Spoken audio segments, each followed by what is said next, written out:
నమస్కారం. APTS 24/7 news కి స్వాగతం. ముందుగా హెడ్లైన్స్ చూద్దాం. తెలంగాణలో కొత్త రేషన్ కార్డులు, సోషల్ మీడియాలో పోస్టులు viral. Telangana skill university Anand Mahindra కీలక నిర్ణయం, ఆటోమోటివ్ డిపార్ట్మెంట్ను దత్తత తీసుకుంటామని ప్రకటన.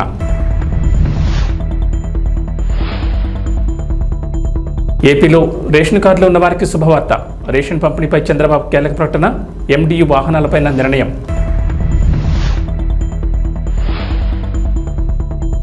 ఏపీ తెలంగాణకు మరోసారి రెయిన్ అలర్ట్, పలు జిల్లాల్లో భారీ వర్షాలు, ఎల్లో అలర్ట్ జారీ చేసిన అధికారులు. తెలంగాణలో కొత్త రేషన్ కార్డుల కోసం చాలా మంది ఎదురు చూస్తున్నారు. చాలా ఏళ్లుగా కొత్త రేషన్ కార్డులు మంజూరు చేయకపోవడంతో కుటుంబాలు వేరుపడిన వారు, కొత్తగా పెళ్లిళ్లు చేసుకున్న వారు కార్డుల కోసం పడిగాపులు కాస్తున్నారు.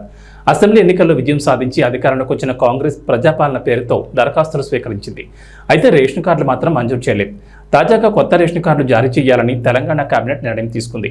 ముఖ్యమంత్రి రేవంత్ రెడ్డి అధ్యక్షతన 2 రోజుల క్రితం రాష్ట్ర కేబినెట్ సమావేశమై పలు నిర్ణయాలు తీసుకుంది. రాష్ట్రంలో కొత్త రేషన్ కార్డుల జారీ విధి విధానాల రూపకల్పనకు పౌర సరఫరాల శాఖ మంత్రి ఉత్తమ్ కుమార్ రెడ్డి అధ్యక్షతన కేబినెట్ సబ్ కమిటీని ఏర్పాటు చేయాలని మంత్రివర్గం డిసైడ్ అయింది. మంత్రులు సీతక్క, శ్రీధర్ బాబు, పొన్నం ప్రభాకర్ ఈ కమిటీలో సభ్యులుగా ఉండనున్నారు. రేషన్ కార్డు, ఆరోగ్యశ్రీ కార్డు విడిగా ఇవ్వాలని మంత్రివర్గం నిర్ణయం తీసుకుంది.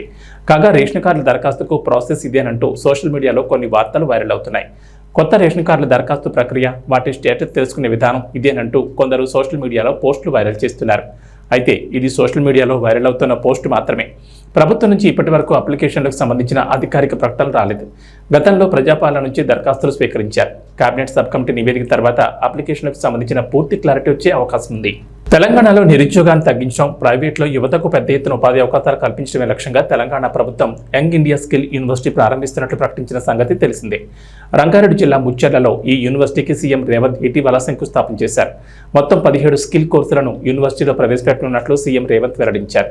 స్కిల్ యూనివర్సిటీలో కోర్సు పూర్తి చేసిన వారికి సర్టిఫికెట్స్ అందించాలని నిర్ణయం తీసుకున్నామన్నారు. తాజాగా ఈ స్కిల్ యూనివర్సిటీ విషయంలో ప్రముఖ పారిశ్రామికవేత్త మహీంద్రా గ్రూప్ చైర్మన్ ఆనంద్ మహీంద్ర కీలక ప్రకటన చేశారు. శుక్రవారం రాత్రి ముఖ్యమంత్రి రేవంత్ రెడ్డిని జూబ్లీహిల్స్లోని ఆయన నివాసంలో ఆనంద్ మహీంద్ర మర్యాదపూర్వకంగా కలిశారు. తెలంగాణలో పెట్టుబడులు, ఇతర కీలక అంశాలపై ఇద్దరు చర్చించారు. Telangana young India skill university గురించిన సీఎం రేవంత్ ఆయనకు వివరించారు. స్కిల్ యూనివర్సిటీలో బోధించే 17 విభాగాల్లో ఒకటైన ఆటోమోటివ్ డిపార్ట్మెంట్ను తాము దత్తత తీసుకుంటామని ఆనంద్ మహీంద్ర ప్రకటించారు. ఆ కోర్సుకు సంబంధించిన కరికులం తయారీ కోసం మహీంద్ర గ్రూప్ నుంచి నిపుణుల బృందాన్ని త్వరలోనే రాష్ట్రానికి పంపుతామని చెప్పారు. హైదరాబాద్లోని క్లబ్ మహీంద్ర హాలిడే రిసార్ట్ విస్తరణకు సహకరించాల్సిందిగా ఆనంద్ మహీంద్ర ముఖ్యమంత్రిని కోరారు. అందుకు సీఎం సానుకూలంగా స్పందించారు. ఆటోమోటివ్ డిపార్ట్మెంట్ కోర్సును దత్తత తీసుకుంటామని మహీంద్ర ప్రకటించడం పట్ల సీఎం రేవంత్ హర్షం వ్యక్తం చేశారు.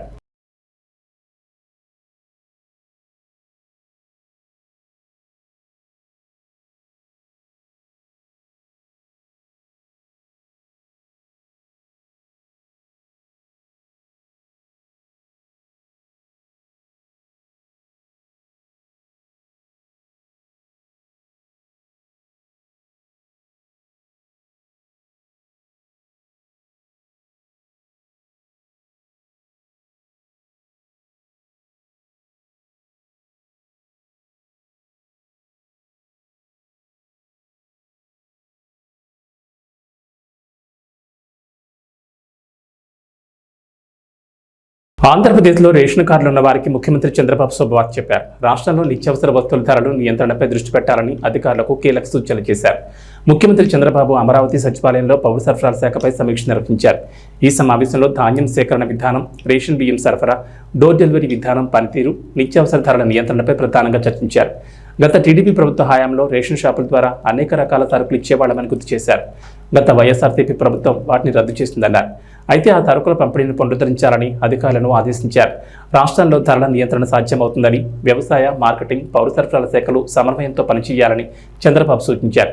రాష్ట్రంలో పౌర సరఫరాల శాఖ ద్వారా 2372 కౌంటర్లు ఏర్పాటు చేశామని, మార్కెట్ రేటు కంటే తక్కువ ధరకే కందిపప్పు, బియ్యం విక్రయిస్తున్నట్లు ముఖ్యమంత్రికి అధికారులు వివరించారు. మార్కెట్లో కందిపప్పు 180 రూపాయలు ఉంటే ప్రత్యేక కౌంటర్లో 150కి, బియ్యం కూడా కేజీ 48కి విక్రయిస్తున్నట్లు తెలిపారు. రేషన్ షాపుల్లో కూడా మరిన్ని సరుకులు తక్కువ ధరకు విక్రయించాలని సీఎం అధికారులకు సూచించారు. తెలంగాణ నిరుద్యోగులు ఎప్పుడెప్పుడని ఎదురుచూస్తున్న జాబ్ క్యాలెండర్ను ప్రభుత్వం విడుదల చేసింది. అసెంబ్లీ సమావేశాల్లో భాగంగా జాబ్ క్యాలెండర్ను డిప్యూటీ సీఎం, ఆర్థిక మంత్రి భట్టి విక్రమార్క సభలో ప్రకటించారు.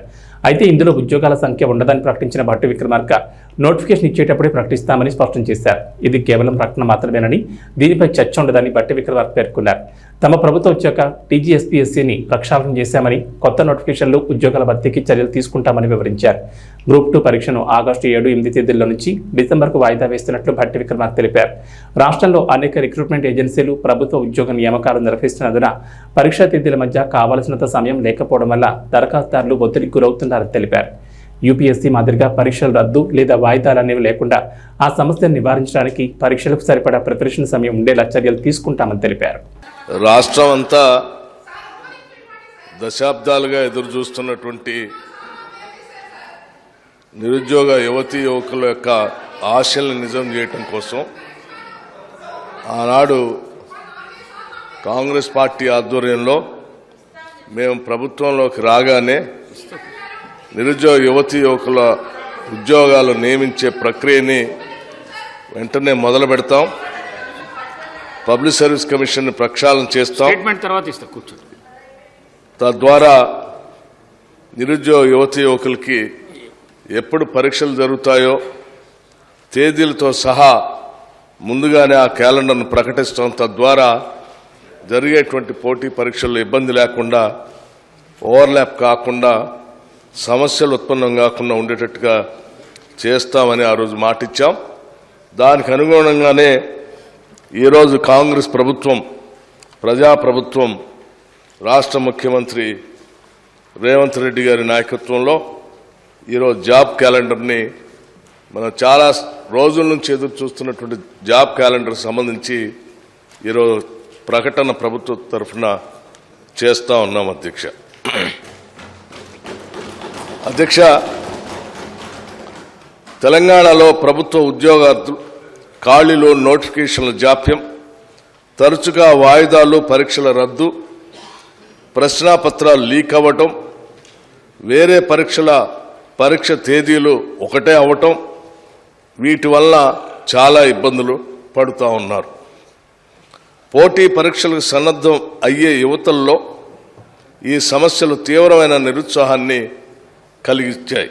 ఆంధ్రప్రదేశ్ ముఖ్యమంత్రి నారా చంద్రబాబు నాయుడు మహిళలకు శుభవార్త చెప్పారు. రాష్ట్ర వ్యాప్తంగా వీరున్నన్ని మహిళా వసతి గృహాలను అందుబాటులోకి తేవాలని ఆదేశించారు. రాష్ట్రంలో ఉద్యోగుల కోసం అవసరమైన ప్రతి చోట మహిళా హాస్టల్స్ ఏర్పాటు చేయాలని అధికారులకు సూచించారు. సచివాలయంలో మహిళా శిశు సంక్షేమ శాఖపై ముఖ్యమంత్రి అధికారులతో సమీక్ష నిర్వహించారు. పలు కీలక అంశాలపై చర్చించారు. రాష్ట్రంలోని జిల్లా కేంద్రాలు, కార్పొరేషన్ స్థాయిలో 100 హాస్టల్స్ ఏర్పాటు చేసేందుకు చర్యలు తీసుకుంటున్నామని అధికారులు సీఎంకు వివరించారు. అయితే ఉద్యోగుల సంఖ్యను బట్టి అవసరమైతే డివిజన్ స్థాయిలో హాస్టల్స్ ఏర్పాటు చేయాలన్నారు. వసతి గృహాల దగ్గర చిన్నారుల సంరక్షణ కేంద్రాలు ఉండేలా చూడాలని, ప్రభుత్వ ప్రైవేట్ భాగస్వామ్యంతో వాటి నిర్వహణను ముందుకు తీసుకెళ్లాలని చంద్రబాబు సూచనలు చేశారు. మహిళా వసతి గృహ భవనాలను ముందుగా ప్రభుత్వమే అద్దెకు తీసుకుని నిర్వహిస్తుంది. ప్రభుత్వ ప్రైవేట్ భాగస్వామ్యంతో లేని పక్షంలో స్వచ్ఛంద సంస్థల సహకారంతో వీటిని కొనసాగించనున్నారు. ఈ హాస్టల్స్ సంబంధించి నివేదికలు సిద్ధం చేయాలని అధికారులని ముఖ్యమంత్రి ఆదేశించారు. రాష్ట్ర వ్యాప్తంగా ఉన్న మినీ అంగన్వాడీ కేంద్రాలపై సమీక్ష చేశారు. గిరిజన ప్రాంతాల్లో ఎస్సీ జనాభా అధికంగా ఉన్న చోట అంగన్వాడీ కేంద్రాలను అప్గ్రేడ్ చేయాలని సూచించారు. అవసరమైతే దాతల ద్వారా అంగన్వాడీ కేంద్రాలను అభివృద్ధి చేసేందుకు మేము సైతం కార్యక్రమాన్ని తిరిగి అమలు చేయాలని ముఖ్యమంత్రి అధికారులను ఆదేశించారు. ఆంధ్రప్రదేశ్లో కొత్తగా పథకాలు అమలు చేస్తున్నారు. సూపర్ 6లో భాగంగా త్వరలో మరికొన్ని పథకాలను అమలు చేసేందుకు సిద్ధమవుతున్నారు. తాజాగా మహిళలకు ఉచితంగా 3 గ్యాస్ సిలిండర్ల పథకం అమలు చేసేందుకు సిద్ధమవుతుందనే చర్చ జరుగుతోంది. ఈ క్రమంలో కొందరు ఈకేవైసీ పేరుతో కొత్త దందాకు తెరతీశారు. కొంతమంది ప్రైవేట్ గ్యాస్ ఏజెన్సీ నిర్వాహకులు ఈకేవైసీ పేరిట దోపిడీ చేస్తున్నారు. 3 ఉచిత గ్యాస్ సిలిండర్లు కావాలంటే ఈకేవైసీ చేయించాలని ప్రచారం చేస్తున్నారు. అవకాశం దొరికింది కదా అనుకుని ఒక్కొక్కరి నుంచి 400 వసూలు చేస్తున్నారు. ఇటీవల కాలంలో రాష్ట్ర వ్యాప్తంగా కొంతమంది ఈకేవైసీ పేరుతో దోపిడీ జరిగింది. ప్రభుత్వం ఇచ్చే 3 ఉచిత గ్యాస్ సిలిండర్లు కావాలంటే డబ్బులు చెల్లించాల్సిందేనని నిర్వాహకులు మాయమాటలు చెబుతున్నట్లు తెలుస్తోంది. కేంద్రం కూడా అక్రమంగా ఉన్న గ్యాస్ కనెక్షన్లు తొలగించేందుకు వినియోగదారుల్ని ఈకేవైసీ చేయించుకోవాలని ఆదేశించిన సంగతి తెలిసిందే. ఇదే అదునుగా ఈకేవైసీ లేకపోతే 3 ఉచిత గ్యాస్ సిలిండర్లు రావనే ప్రచారాన్ని మొదలుపెట్టారు. కొంతమంది అమాయకంగా 3 ఉచిత గ్యాస్ సిలిండర్లు రావేమో అనే భయంతో ఈకేవైసీ కోసం గ్యాస్ ఏజెన్సీలకు క్యూ కడుతున్నారు. అక్కడ ఒక్కొక్క వినియోగదారు నుంచి 400 వసూలు చేస్తున్నారు. ఈ దోపిడీపై అధికారులకు ఫిర్యాదు చేసినా పట్టించుకోవడం లేదని కొందరు చెబుతున్నారు. ఎస్సీ వర్గీకరణపై సుప్రీంకోర్టు తీర్పుకు వ్యతిరేకంగా పోరాటం చేయాల్సిన అవసరం ఉందని, వర్గీకరణకు మద్దతు తెలిపిన కేంద్ర రాష్ట్ర ప్రభుత్వాలపై తిరుగుబాటుకు సిద్ధం కావాలని దళిత బహుజన పార్టీ జాతీయ అధ్యక్షుడు, సుప్రీంకోర్టు న్యాయవాది వడ్లమూరి కృష్ణస్వరూప్ పిలుపునిచ్చారు. హైదరాబాద్ హిమాయత్ నగర్లోని పార్టీ కేంద్ర కార్యాలయంలో ఏర్పాటు చేసిన సమావేశంలో మాల మహానాడు నేతలతో కలిసి ఆయన మాట్లాడారు. వర్గీకరణపైన సుప్రీంకోర్టు తీర్పు రాజ్యాంగ వ్యతిరేకమన్నారు. ఆర్టికల్ 341 నిబంధనలు ధిక్కరించి బీజేపీ మోడీ ఇచ్చిన స్క్రిప్ట్ని వర్గీకరణకు అనుకూలంగా తీర్పిచ్చారన్నారు. తెలంగాణలో వర్గీకరణకు ఆర్డినెన్స్ తెస్తామని సీఎం రేవంత్ రెడ్డి ప్రకటించడాన్ని వారు తీవ్రంగా ఖండించారు. మాలల ఓట్లతో కాంగ్రెస్ ప్రభుత్వం అధికారంలోకి రావడానికి కారణమైన జాతికి వెన్నుపోటు పొడిచి తీవ్రంగా ద్రోహం చేశారని మండిపడ్డారు. వర్గీకరణకు వ్యతిరేకంగా ఈ నెల 29న చెలో సెక్రటరియట్ ముట్టడి కార్యక్రమం నిర్వహిస్తామని, అదేవిధంగా కాంగ్రెస్ బీజేపీ ప్రజాప్రతినిధుల ఇళ్లను ముట్టడించి పెద్ద ఎత్తున నిరసన చేపట్టాలని వారు పిలుపునిచ్చారు. భారత రాజ్యాంగము చెప్పిన పార్లమెంటు 341 అధికరణకి వ్యతిరేకంగా పార్లమెంటు యొక్క అధికారాలని వీళ్ళు సుప్రీంకోర్టు బెంచ్ వాళ్ళు చెల్లించుకొని మోడీ గారు ఇచ్చిన స్క్రిప్ట్ని వాళ్ళు చదివినిపించారు. దీన్ని మేము తీవ్రంగా ఖండిస్తున్నాం. ఇది రాజ్యాంగ వ్యతిరేకమైన తీర్పు. దీనికి వ్యతిరేకంగా దేశంలో ఉన్న కేవలం రాష్ట్రాలలో రాజకీయ పార్టీల యొక్క రాజకీయ ప్రయోజనాలను కాపాడుకోవడం కోసం మాత్రమే ఈ వర్గీకరణ ఈ తీర్పుని సుప్రీంకోర్టు ఇవ్వడం జరిగింది. ఈ తీర్పు వల్ల ఎస్సీ జాబితాలోని 59 కులాలలో ఎంఆర్పిఎస్ మాదిరి కులం పక్కన పెడితే 58 కులాల సామాజిక విద్య ఉద్యోగ రాజకీయ భవిష్యత్తు దెబ్బతినబోతుంది. అంటే మెజారిటీ దళిత కులాలకి భవిష్యత్తుని దెబ్బతీసే విధంగా, వాళ్ళ రాజ్యాంగ ఉమ్మడి హక్కుల్ని కాలరేసే విధంగా సుప్రీంకోర్టు తీర్పు ఇచ్చింది. దీన్ని మేము తీవ్రంగా ఖండిస్తున్నాం. ఈ తీర్పు అమలు చేస్తామని తెలంగాణ రాష్ట్ర ముఖ్యమంత్రి మరి రేవంత్ రెడ్డి గారు అసెంబ్లీలో ప్రకటించడం మేము ఖండిస్తున్నాం. మొన్న ఈ మధ్య జరిగిన ఎన్నికల్లో మాదిగ సమాజ వర్గం మొత్తం బీజేపీకి కృష్ణమాధ్ ద్వారా ఓట్లు వేయించారు. కానీ మాల సోదరులు, మాల ఉపకులాలు, దాదాపు దళిత కులాలన్నీ కూడా కాంగ్రెస్ పార్టీ నమ్మి ఓట్లు వేసి ఈ ప్రభుత్వం రావడానికి కారణం. కానీ ఆ దళితుల ఓట్లు, మెజార్టీ దళిత కులాల ఓట్లతోటి గద్దెనెక్కిన ఈ ముఖ్యమంత్రి రేవంత్ రెడ్డి వర్గీకరణ చేస్తామని చాలా సంబరాలు చేసుకుంటున్నాడు. ఆయన ఈ సందర్భంగా మేము రేవంత్ రెడ్డి ప్రవర్తనని, వాళ్ళ ప్రభుత్వ తీరుని మేము ఖండిస్తున్నాం. వర్గీకరణ చేస్తే మిమ్మల్ని రాజకీయ సమాధి చేయడానికి ఈ రాష్ట్రంలో దళితులు తిరుగుబాటు సిద్ధంగా ఉన్నారు. కాబట్టి సుప్రీంకోర్టు తీర్పుని వ్యతిరేకంగా రాష్ట్ర ప్రభుత్వాల యొక్క వర్గీకరణ అనుకూల చర్యలకు వ్యతిరేకంగా, వర్గీకరణకి ఎవరైతే మద్దతిస్తున్నారో ఆ రాజకీయ పార్టీలకు వ్యతిరేకంగా పెద్ద ఎత్తున తిరుగుబాటు చేయాలని, మాల ఉపకులాలకు వర్గీకరణ వ్యతిరేకించే దళిత కులాలందరికీ మేము ఈ సందర్భంగా దళిత భోజన పార్టీగా, మాల మహానాడు సంస్థగా సంయుక్తంగా పిలుపునిస్తున్నాం. అందువల్ల ఈ నెల 29ని చెలో సెక్రటరియట్ పిలుపునిస్తున్నాం. మరి పెద్ద ఎత్తున వేలాది మంది దళితులు, వర్గీకరణ వ్యతిరేక ఉద్యమకారులు, అంబేద్కరవాదులు, దళిత ఉద్యమ సంస్థలు అందరూ కూడా ఈ బీజేపీ కేంద్ర ప్రభుత్వం యొక్క మోడీ ప్రభుత్వ చర్యలకు వ్యతిరేకంగా, సుప్రీంకోర్టు తీర్పుకి వ్యతిరేకంగా, రాష్ట్ర కాంగ్రెస్ పార్టీ యొక్క ప్రభుత్వం యొక్క వర్గీకరణ అనుకూల వైఖరికి వ్యతిరేకంగా తిరుగుబాటు చేయాలని, రేవంత్ రెడ్డి ఇంటిని సచివాలయాన్ని ముట్టించడానికి మరి పెద్ద ఎత్తున తరలి రావాలని ఈ సందర్భంగా పిలుపునిస్తున్నాం. అదేవిధంగా ఆగస్టు 31ని ఆంధ్రప్రదేశ్లో చంద్రబాబు నాయుడు ఈ నివాసాన్ని, ఆంధ్రప్రదేశ్లో అమరావతిలో ఉన్న సచివాలయాన్ని ముట్టడించడానికి కూడా ఈ సందర్భంగా మేము పిలుపునిస్తున్నాం. ఇది రాజ్యాంగ నిబంధనల్ని తొంగలో దొక్కి రాజకీయ ప్రయోజనాలు ఇచ్చిందే సుప్రీంకోర్టు తీర్పు ఇచ్చింది. కాబట్టి ఇది కేవలం ఎస్సీల వర్గీకరణ సమస్యే కాదు. గతంలో అనేకమైన అంశాలలో రాజ్యాంగ నిబంధనల్ని, రాజ్యాంగ హక్కుల్ని కాలరాసి కేవలం బీజేపీ నరేంద్ర మోడీ నాయకత్వ ప్రయోజనాలు కాపాడడం కోసం, ఆధిపత్య దోపిడీ కులాల రాజకీయ ప్రయోజనాలు కాపాడుకోవడం కోసం మాత్రమే దేశ అత్యున్నత న్యాయస్థానం వివిధ అంశాలలో సుప్రీంకోర్టు తీర్పు ఇవ్వడం అత్యంత సిగ్గుచేటుగా మేము భావిస్తున్నాం. ఇది కేవలం ఎస్సీల వర్గీకరణ అంశమే కాదు. గతంలో ఈవీఎంఎల్ని వ్యతిరేకమని, బ్యాలెట్ పేపర్ ఎన్నికలు జరపమని మరి సుప్రీంకోర్టులో పిటిషన్లు దాఖలు చేస్తే బీజేపీ సిఫార్సు మేరకు దాన్ని రద్దు చేశాం. అదేవిధంగా బాబ్రీ మసీదు కూల్చివేతలో రాజ్యాంగ చట్టాలని పార్లమెంట్ విధానాన్ని వ్యతిరేకంగా తీర్పునిచ్చారు. జమ్మూ కాశ్మీర్ రాష్ట్రాన్ని చీల్చారు. ఆర్టికల్ 362 ఆర్టికల్ తీసుకొచ్చారు. అలాగే క్రిస్టియన్లు, ముస్లింస్, ఇతర నిమ్న జాతుల యొక్క హక్కుల్ని కాళరాసే విధంగా భారత ప్రభుత్వం చేస్తున్న మనువాదుల చర్యల్ని సమర్థిస్తూ ఈ సుప్రీంకోర్టులో తీర్పులు వస్తున్నాయి. దశాబ్దాల నిరీక్షణ తర్వాత పదోన్నతులు పొంది బదిలీ అయిన వేలాది మంది ఉపాధ్యాయులతో ముఖ్యమంత్రి రేవంత్ రెడ్డి ఆత్మీయ సమావేశంలో పాల్గొన్నారు. తెలంగాణ భవిష్యత్తు ఎక్కడుంది అని ఈ క్షణం నన్ను అడిగితే తెలంగాణ యొక్క భవిష్యత్తు ఎల్బీ స్టేడియంలో ఉంది. వేలాది మంది ఉపాధ్యాయుల రూపంలో ఒకే ఒక్క ఆలోచన, ఆశ, మీ చేతుల్లో ఈ తెలంగాణ భవిష్యత్తు ఉంది.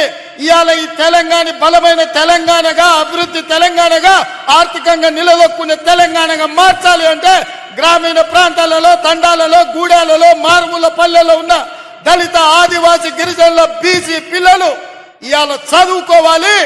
వాళ్లకు చదువు చెప్పి వాళ్ళని డాక్టర్లుగా, లాయర్లుగా, ఇంజనీర్లుగా, ఐఏఎస్, ఐపీఎస్లుగా తీర్చిదిద్దే బాధ్యత మీ మీద ఉంది. అందుకే ఈ తెలంగాణ భవిష్యత్తు మా చేతుల్లో కాదు, మీ చేతుల్లో ఉందని చెప్పడానికి నేను ఇవాళ ఈ సమావేశాన్ని ఏర్పాటు చేసిన. బడ్జెట్ కు సంబంధించి విద్యకు ప్రాధాన్యత ఉండాలి అని చెప్పి 7.3% ఈసారి విద్యకు 21,000 కోట్ల పైగా ఈరోజు విద్యకు నిధులు కేటాయించడం జరిగింది. కొన్ని వాస్తవాలను కూడా ఈరోజు మనం మాట్లాడుకోవాలి. తెలంగాణ రాష్ట్రంలో 40,000 పైచిలకు పాఠశాలలుంటే ప్రభుత్వ ఆధీనంలో 30,000 పాఠశాలలు ప్రభుత్వ ఆధీనంలో ఉన్నాయి. 30,000 పాఠశాలలో 26 లక్షల మంది విద్యార్థులు ఉన్నారు. కానీ అదే ప్రైవేట్లో 10,000 పాఠశాలలుంటే 33 లక్షల మంది విద్యార్థులు ఈరోజు ప్రైవేటు పాఠశాలల్లో చదువుకుంటున్నారు. నేను ఈరోజు ఈ ఆత్మీయ సమ్మేళనంలో మా ఉపాధ్యాయులను నేను ఒకటే అడుగుతున్నా, ప్రైవేటు పాఠశాలల్లో మీకంటే గొప్పగా చదువుకున్నోళ్ళు, మీకంటే ఎక్కువ చదువుకున్నోళ్ళు టీచర్లు ఉన్నారా? ఒక్కసారి ఆలోచన చేయండి. మనమందరం ఒక ప్రతిజ్ఞ తీసుకోవాలి. పోయిన సంవత్సరానికంటే ఈ సంవత్సరం ప్రభుత్వ పాఠశాలల్లో 2 లక్షల మంది విద్యార్థులు తక్కువ చేరికలు జరిగినాయి. దీన్ని మనం విశ్లేషించుకోవాలి. మన పిల్లలు ప్రభుత్వ పాఠశాలకు వెళ్ళడం ఆత్మ గౌరవం అని గ్రామాలలో ఉన్న తల్లిదండ్రులు భావించాలి. అందుకే అమ్మ ఆదర్శ పాఠశాలని సెల్ఫ్ హెల్ప్ గ్రూపులకు పూర్తి బాధ్యత అందించి మన పాఠశాలలు మొదటి రోజే దాదాపుగా 26 లక్షల మంది విద్యార్థులకు మొదటి రోజే వాళ్ళ పాఠ్య పుస్తకాలతో పాటు వాళ్లకు డ్రెస్సులు ఇచ్చే ప్రయత్నం చేసినాం. పాఠశాలలో ఉన్న మీ పారిశుద్ధ్య కార్మికుల సమస్యను పరిష్కరించడానికి అమ్మ ఆదర్శ పాఠశాల పేరు మీద సెల్ఫ్ హెల్ప్ గ్రూపులకే 1,000 రూపాయలు, దాదాపుగా సంవత్సరానికి 79 కోట్ల రూపాయలు ఖర్చయినా మీకు పారిశుద్ధ్య కార్మికుల సమస్యను తీర్చడం ద్వారా వాళ్ళందరినీ అపాయింట్ చేసే బాధ్యత నిర్ణయం తీసుకున్నాం. పాఠశాలల్లో కంప్యూటర్లు ఉండాలన్నా, లేకపోతే సాంకేతిక నైపుణ్యం పెరిగిన ఈ సందర్భంలో మీరు అక్కడ వాళ్ళకి విద్య చెప్పాలి అనంటే విద్యుత్ ఉండాలి. రైతులకు ఇచ్చినప్పుడు, పేదవాళ్లకు 200 యూనిట్లు ఉచితంగా ఇచ్చినప్పుడు, తెలంగాణ జాతి నిర్మాణము, తెలంగాణ భవిష్యత్తు పాఠశాలల్లో ఉంటే పాఠశాలల్లో ఎందుకు ఉచితంగా విద్యుత్ ఇవ్వద్దు? తెలంగాణ రాష్ట్రంలో ఉన్న 30,000 పాఠశాలల్లో ఉచితంగా విద్యుత్ ఇవ్వండి. ఆ భారాన్ని రాష్ట్ర ప్రభుత్వమే తీసుకుంటుంది. రేపటి తెలంగాణ భవిష్యత్తు మీ చేతుల్లో ఉంది. తులసివనం లాంటి తెలంగాణలో గంజాయి మొక్కల్ని పీకాల్సిన బాధ్యత మీ మీద కూడా ఉన్నది. ఇవాళ విద్యార్థులు బానిసలు కాకుండా చూడవలసిన బాధ్యత మన మీద ఉన్నది. అందుకే ఈరోజు ఒక పక్కన స్పోర్ట్స్ని ఎంకరేజ్ చేస్తూ, ఒక పక్కన డ్రగ్స్, గంజాయి లాంటి వ్యసనాల నుంచి విద్యార్థులను బయటికి తీసుకొస్తూ వాళ్ళకు ఒక మంచి భవిష్యత్తు ఉండాలి అనంటే మనం బాధ్యతాయుతంగా వ్యవహరించాలి. మన ప్రభుత్వ పాఠశాలల్ని మెరుగుపరచుకోవాల్సిన అవసరం మన మీద ఉన్నది. పాలకులుగా, ప్రభుత్వ పెద్దగా మీకేమున్నా నాకు చెప్పండి, వాటిని పరిష్కరించే బాధ్యత నాది. మీరు బాధ్యత తీసుకోండి. పేదవాళ్ళ పిల్లలకు చదువులు చెప్పని మీరు నేర్పించిన విద్యనే రేపు ఈ తెలంగాణ భవిష్యత్తుకు పునాదిగా మారుతుంది. సూర్య శివ కాంబోలో కంగువ రాబోతున్న సంగతి తెలిసిందే. నిర్మాత జ్ఞానవేల్ రాజా ముందు నుంచి కంగువ మీద అంచనాలు పెంచుతూనే ఉంటాడు. అందరూ పాన్ ఇండియా రేంజ్లో చిత్రాలను ప్లాన్ చేస్తున్నారు. ఎన్టీఆర్ దేవర, సూర్య కంగువ, అల్లు అర్జున్ పుష్ప 2, రామ్ చరణ్ గేమ్ చేంజర్, ఇలా అన్ని కూడా పాన్ ఇండియన్ సినిమాలే. ఇక నుంచి పాన్ ఇండియా చిత్రాల సందడే కనిపించేలా ఉంది. సెప్టెంబర్, అక్టోబర్, డిసెంబర్లో ఈ పాన్ ఇండియన్ మూవీస్ సందడి చేయబోతున్నాయి. కంగువ సినిమా దేవరతో పోటీ పడుతోంది. ఈ 2 చిత్రాలు అక్టోబర్ 10న రాబోతున్నాయి. కంగువ వర్సెస్ దేవరలో ఏది గెలుస్తుంది, నిలుస్తుంది అనే చర్చలు పెట్టుకోలేం. మన తెలుగు వరకు వచ్చేసరికి దేవర డామినేషన్ ఉంటుంది, తమిళంలో కంగువ డామినేషన్ ఉంటుంది. నార్త్లో ఏ సినిమా క్లిక్ అవుతుంది అనేది ఇప్పుడు చెప్పలేం. అయితే ఈ 2 చిత్రాలకు 2 పార్ట్లు ఉన్నాయన్న సంగతి తెలిసిందే. దేవర పార్ట్ 2, కంగువ పార్ట్ 2 కూడా రెడీ అవుతున్నాయని సమాచారం.